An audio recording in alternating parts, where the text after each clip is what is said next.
Before the 18th century, the world moved slowly. Human muscle, animal power, wind, and water dictated the rhythm of life. Production was limited, transportation was slow, and most people lived and died within a few kilometers of where they were born. Villages were the center of economic life.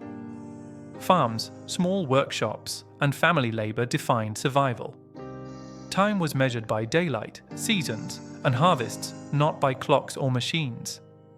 But beneath this seemingly stable world, pressure was building. Europe's population was growing. Demand for goods was rising. Old methods could no longer keep up. And then something extraordinary happened. A machine appeared, not elegant, not quiet, not gentle. A machine powered by fire and water. A machine that would reshape cities, economies, and human lives forever.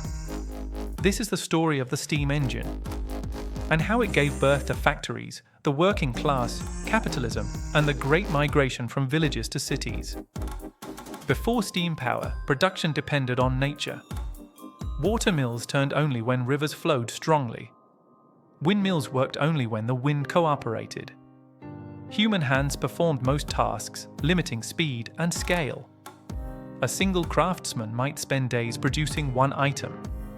A blacksmith, a weaver, a carpenter, all worked alone or with family members. Skill mattered more than speed. Most people were peasants. They worked the land owned by nobles or landlords. In exchange, they gave labor, crops, or rent. Social mobility was almost non-existent. Life followed tradition.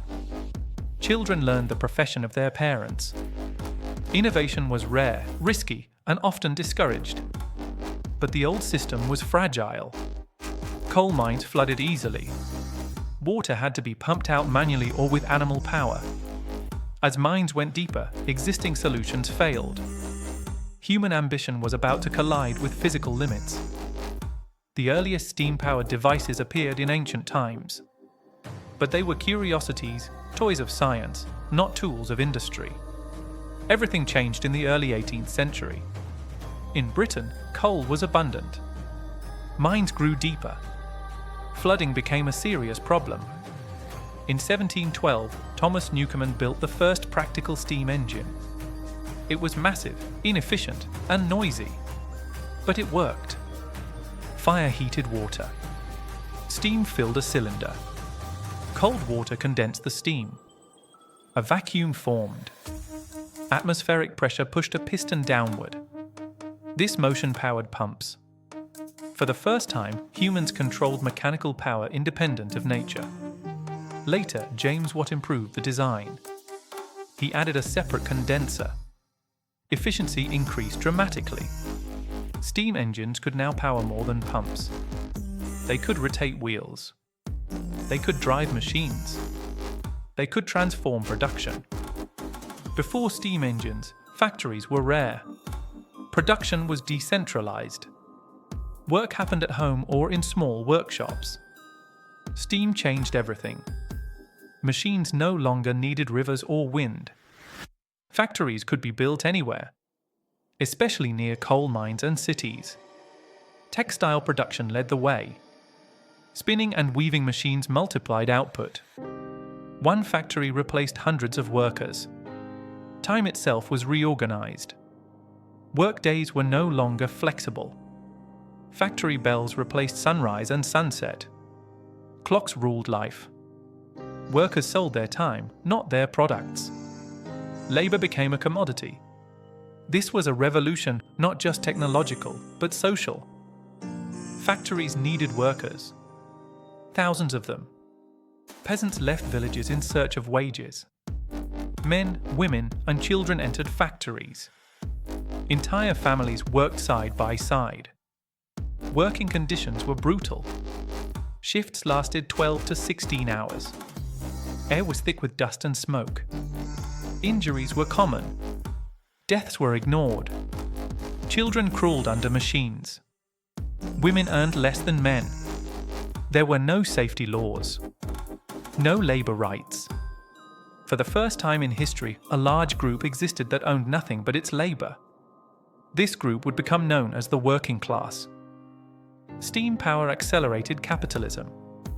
Factory owners invested capital into machines. Machines produced goods faster and cheaper. Profits grew. Wealth concentrated in the hands of industrialists. A new elite emerged, not noble by birth, but rich by production. Markets expanded. Goods flooded cities. Competition intensified. Workers received wages just enough to survive. Surplus value flowed upward. This system rewarded efficiency, speed, and scale. Human value was measured in productivity. Capitalism was no longer theoretical. It was mechanical. It was powered by steam. Steam engines reshaped geography. Villages entered. Cities exploded in size. Urban neighborhoods grew rapidly, often without planning. Slums appeared. Houses were overcrowded.